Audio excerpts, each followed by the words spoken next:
Salut à tous, on se rejoint aujourd'hui pour une nouvelle vidéo. Hop là, attention, effets spéciaux, hop là, en direct live. Une nouvelle vidéo de test avec aujourd'hui un téléphone de premier modèle que j'ai de la marque Unihertz. Donc vous avez pu voir un peu le déballage, c'est un téléphone plutôt original.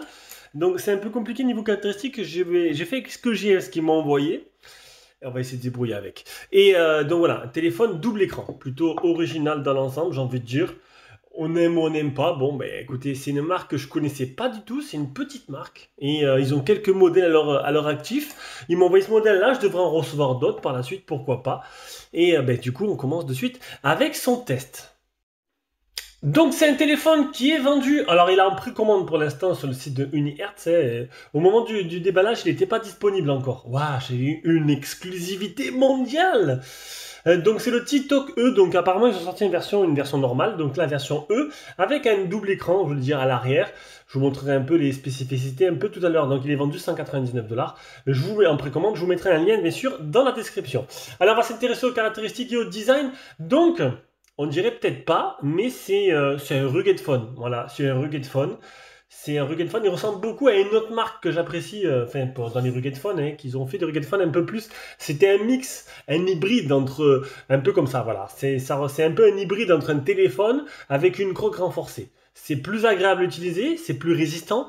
Alors, il n'y a pas de, j'ai pas vu de noter de certification spécifique, Je pense bien qu'il a les 3 certifications 1000 STD, 70G, les 3 certifications, plus certification militaire, qu'il est IP68 et IP69K. J'espère bien. Là, pour l'instant, sur Unihertz, il n'y a pas noté grand-chose. Alors, peut-être que j'ai mal vu. On va aller voir vite fait, mais j'ai regardé tout à l'heure. Je regarde en même temps avec vous. C'est pas précisé. Voilà. Donc, bon. Pour l'instant, il y a les bandes 4G, full 4G, B28A, B28B et la B20 normale. Voilà, j'étais passé juste à côté parce que j'ai regardé le mail qu'ils m'ont envoyé. Donc, c'est un rugged phone qui, comme je vous l'ai dit, voilà, on va pas s'attarder trop là-dessus. On va regarder le design, donc une encoche, des bordures en bas, elle est assez grosse. Sur les côtés, ça va à peu près. On a des oreilles de Mickey plutôt sympas de chaque côté. Et en dessous, on a quoi? Le type C, un haut-parleur, seulement un haut-parleur. Sur le côté gauche, on a une quoique plutôt, mais c'est plutôt joli, je trouve. Voilà, c'est du rugged phone qui est plus design. On a là 2 boutons multifonctions, en rouge, voilà, un peu, comment dire, je sais plus, rayé. J'ai perdu les mots. Donc 2 boutons qui sont des boutons multifonctions que vous pouvez associer à des applications ou à des actions, tout simplement. Le flash, par exemple. Ici, vous allez retrouver pas le Master Combo, mais normal, donc double nano SIM ou nano SIM et carte SD. Au-dessus, tu auras un port IRC qui fera office de télécommande pour faire des blagues à papouner, par exemple. Ou le côté droit, tu auras le capteur d'empreinte qui est aussi le bouton power ainsi que le volume plus-moins. Donc, un design qui n'est plutôt pas banal. Moi, j'aime bien. J'aime bien. Voilà, donc là, hop, je suis en train de vous montrer le capteur d'empreinte, donc c'est plutôt rapide. On va faire la reconnaissance faciale, on va s'enlever les petites lunettes, histoire de vous montrer ça. Ouais, 40 ans, on commence à avoir des lunettes devant les écrans, que devant les écrans, je vous rassure.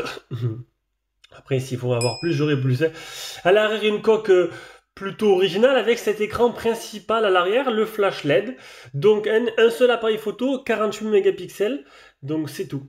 C'est tout ce qu'on a, on n'a pas plus, on n'a pas moins. Voilà, on a un seul principal de 48 mégapixels et en fait, ben, l'autre c'est le macro.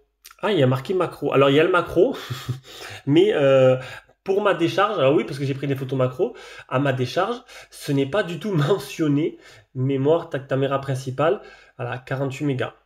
C'est tout ce que je vois. AF, c'est pas précisé. Donc il y a un macro, oui, à 4 cm, puisque j'ai pris des photos avec. Voilà, donc un macro et un 48 mégapixels et un écran arrière. Donc l'écran arrière qu'on va s'y attarder un peu tout à l'heure. Donc au niveau des caractéristiques, qu'est-ce qu'on a? Donc 167 sur 78 sur 11 mm d'épaisseur, donc 1 cm 1,1. 233 grammes pour le poids. Ce qui est après, niveau poids, c'est plutôt correct, je trouve, pour un rugged phone. D'habitude, ça va plutôt chiffrer plus haut. Là, 233 grammes, on a un peu le poids du X, le dernier, le X5 Pro. C'est le X5 Pro qui est sorti dernièrement, non? X5 Pro, voilà, donc c'est à peu près le même poids. Donc voilà, donc on a un téléphone qui n'est pas si lourd que ça. Un écran 6,517, alors ça pourrait être très précis, de type IPS à l'avant, avec une définition HD+, donc 1600 x 720, et à l'arrière, tu as 1,28 pouces, en définition 240 x 240. À l'avant, tu as un appareil photo 8 mégapixels, le tout animé par le Dimensity 650, une seule version 464, donc 4 Go de RAM, 64 Go de mémoire interne, batterie 6000 mAh, recharge 10 Go. Alors, j'ai pas dit recharge rapide 10 Go, parce que maintenant, 10 Go, avant, ça faisait peut-être très rapide, il y a peut-être 2 ans, mais là, il commence à être un peu lent, 10 watts. Mais bon, c'est déjà mieux que rien. On va dire c'est mieux que 5 watts. On va vous montrer un peu cet écran arrière. Alors, qu'est-ce qu'on fait avec l'écran arrière? Ben, avec l'écran arrière, tu peux y changer état l'horloge. Voilà. Alors, tu peux le personnaliser à minima. Tu peux faire, hop, tu tournes, il s'allume. Tu as plusieurs trucs différents. Donc, tu laisses appuyer, logiquement, ou tu appuies deux fois. Là, tu appuies deux fois. Et en fait, tu peux changer directement. Il y a plusieurs horloges différentes. Tu peux le faire depuis l'application si tu veux. Donc, des horloges plutôt sympas. Donc, si j'ai envie de mettre elle, on va mettre elle. Bon, elle n'est pas restée. Donc après, tu cliques là, tu as l'onglet musique. Donc ça te permet... Est-ce que c'est utile ou pas? À vous de voir. Mais bon, au moins, tu n'allumes pas ton téléphone. Tu le fais directement ici. Tu slides à 4 trucs. Ici, tu as la boussole. Ça, c'est plutôt sympa. Ça peut être utile pour les baroudeurs, histoire de ne pas utiliser et d'économiser la batterie du coup. Tu peux, ouais, c'est comme la musique, ça te permet d'économiser la batterie. Bon après le son n'est pas ouf, mais si tu es connecté à une enceinte, ça peut être utile. Donc ça c'est la boussole, et tu as la caméra. Et là la caméra c'est plutôt bien, bon tu cliques dessus. Caméra étant... Caméra, où est qu'est-ce que tu racontes? Allez. Voilà. Et là en fait tu vois ma tête. Donc tu peux te prendre en photo avec l'appareil photo 48 mégapixels. Et du coup, je ne l'ai pas fait. Et du coup, on aurait pu voir ce que ça donne. Du coup, ça aurait été plutôt sympa. Et je vais la faire de suite. On va mettre la casquette pour être un peu plus présentable. On va prendre une petite photo. Salut.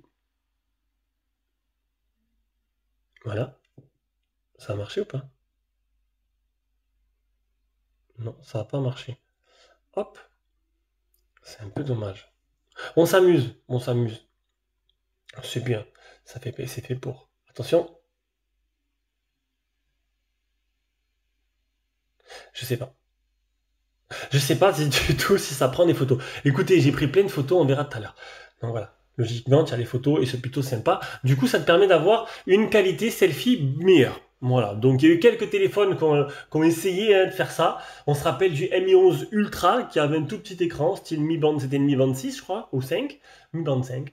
Et là, donc voilà, pourquoi pas, à vous de voir. Donc après, c'est 200 $, ça fait à peu près 200 euros. Donc maintenant, l'euro est passé plus cher que le dollar. On est dans un monde imaginaire. Allez, donc les caractéristiques sont faites, on va passer directement à l'écran. L'écran, je vous le montre de suite, bon, rien à dire. Il est plutôt agréable à utiliser. Là où ça va pêcher un peu, c'est plutôt la réactivité c'est pas l'écran, je pense, c'est plus la réactivité du processeur. On va dire que je vais beaucoup plus vite que le téléphone en utilisation. Bon, niveau luminosité, tu vois que ça va pas casser des briques, hein. C'est un écran qui est un peu un écran bas de gamme. Du coup, en plein soleil, il faudra mieux aller faire ton baroudage dans la forêt. Voilà, ce sera plus sympa. Le multitouche, je crois que je l'ai fait, mais je le fais en direct, donc c'est un 10 touches. Voilà, ce sera plus simple. Hop, on va revenir en arrière. Et voilà pour l'écran. C'est tout, on va passer à la partie logicielle. Partie logicielle, donc on est sur Google Stock, hein, tout simplement, hein, avec, voilà, c'est Google Stock. Google Stock, et tant mieux, j'ai envie de dire, hein. Les petites marques comme ça, c'est très bien de garder Google. Ça permet de ne pas trop alourdir le système, même si là, bon, le Dimensity 650, voilà, quoi, il montre un peu ses limites, hein. Niveau fluidité, on repassera. C'est pas non plus la catastrophe, hein. J'ai pu faire un test dans de conditions plutôt correctes, mais c'est sûr que bon, c'est pas non plus le plus fluide que j'ai eu dans les mains. Voilà. On va passer maintenant en capture d'écran. Donc le Antutu 118 416, test de chauffe 33-34 degrés, c'est resté plutôt stable sur les 40 minutes, c'est 30 ou 45 minutes de test. 10 touches pour l'écran, donc on voit je l'avais bien fait. 5175 pour le PC Mark, le Geekbench le premier, le Geekbench le deuxième. DRM Info L3, donc sur Netflix seulement, vous n'aurez pas la HD. Vous serez seulement bloqué en 540p je crois. ou en 600 et quelques, c'est pareil. Le safety net, il est propre. Le GPS test, 16 satellites fixés sur 46, 2 mètres de marge, donc ça c'est plutôt correct. On a les appels Wi-Fi, on a la Volt. Je rappelle qu'on me demande mes appels Wi-Fi, ça dure aussi, c'est par rapport aussi à la puce. Voilà, suivant la puce, s'il est activé ou pas, suivant l'opérateur. Le NFC, Android Auto. Assistant intelligent, donc gestionnaire de réseau, bloqueur d'application, enregistrement d'appels, la chambre froide, c'est pour geler des applications, les raccourcis, retourner en muet, donc si tu retournes le téléphone, ici se met en muet tout simplement, le QR code, et voilà. On a un Miravision, ça fait longtemps que j'avais plus vu ça. SOS urgence, donc ça c'est en cas où tu appuies 5 fois sur le bouton power et il envoie des messages à tout le monde avec ça peut être des fois avec des appels, avec des photos, etc. Et ta position GPS, si en cas tu es en galère, voilà, tout simplement. Ou tu as envie de te faire ramener en voiture parce que tu n'as pas une marché, on ne sait jamais. L'autonomie, donc sur une journée type de 12h44, 2h23 d'écran, plus 9 minutes 59 d'appel, j'ai utilisé que 44%. Donc pour 6000 de batterie, j'ai pas utilisé la moitié. Ouais, je m'attendais peut-être à un peu, un chouïa, une meilleure autonomie quand même. Là, ça fait quoi, 2 jours 6000 de batterie 2 jours pour un rugged phone, c'est un peu limite. Bon, bah après voilà. Alors, ici, on peut y retrouver la photo que j'ai prise à l'arrière. Bon, il y en avait 4. J'ai gardé la moins moche, hein, la moins moche, j'ai envie de dire, qui a été prise sur le moment présent. Et voilà, je m'en fous, je la posterai comme ça. Et puis voilà, c'est tout. Ou sinon, j'en ferai une plus jolie peut-être. Voilà, là, je m'en fous en fait. Je la posterai comme ça. Ça, c'est les photos que j'ai prises. Donc, ben, on va passer du coup, transition, nickel, on va passer directement à la partie photo. Partie photo, donc, un appareil principal de 48 mégapixels. Et donc là, les modes vidéo, donc mode photo, on a un timelapse. Après, on a un mode vidéo, tu pourras filmer jusqu'en Full HD. Voilà, donc c'est plutôt pas mal. Mode normal, un mode pro et un mode macro à 4 cm. Et je n'ai même pas la définition du macro. Voilà, ça m'a pu voir, c'est pas noté. Donc comme d'hab, je vous mettrai toutes les photos directement dans un dossier Google Drive que vous mettrez le lien en dessous de la description de la vidéo.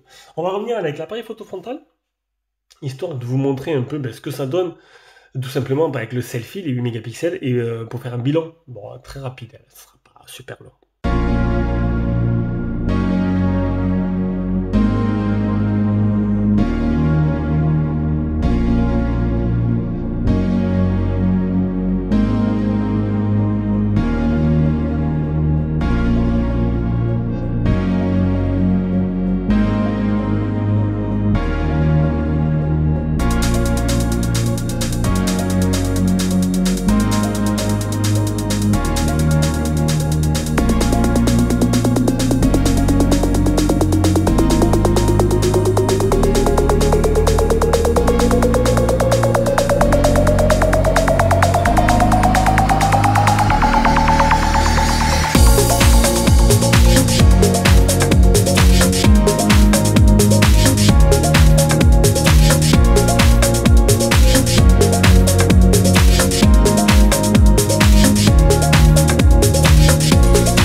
se retrouve avec cet appareil photo de 8 mégapixels d'appareil photo frontal qui te permettra d'avoir un aperçu de ce que ça donne en capture vidéo, comme on peut voir là. Bon, je fais un peu sombre là. Capture vidéo et capture sonore, tout simplement. J'ai un peu de longue barbe, non? Je trouve pas. Je suis le coiffeur, mais j'ai pas voulu laisser pour vous. Je sais pas. Mets un pouce bleu si t'aimes bien. Donc niveau photo, il capte pas très bien la lumière, je trouve. C'est un peu le gros souci, c'est que j'ai fait les photos, bon, il était un peu 6 heures, il n'y avait pas le coucher du soleil, mais c'était un peu avant. Et donc du coup, quand même, j'ai trouvé que les zones étaient un peu sombres, et j'ai réussi à faire des photos plutôt correctes. L'autofocus marche plutôt bien. Quand tu appuies sur ça, c'est plutôt ce qui m'énerve des fois, c'est que tu appuies sur un endroit, tac, il ne fait pas le focus. Là non, là-dessus, il n'y a pas de problème. Donc les photos, ça va dépanner, ce ne sera pas foufou, mais c'est déjà bien. On va pas se plaindre, hein. Si, on peut se plaindre, mais là, comme tu veux. Allez, on passe à la partie son. Donc le son en communication avec le haut-parleur de tête, pas de souci majeur dessus. On va écouter maintenant ce que ça donne, le haut-parleur.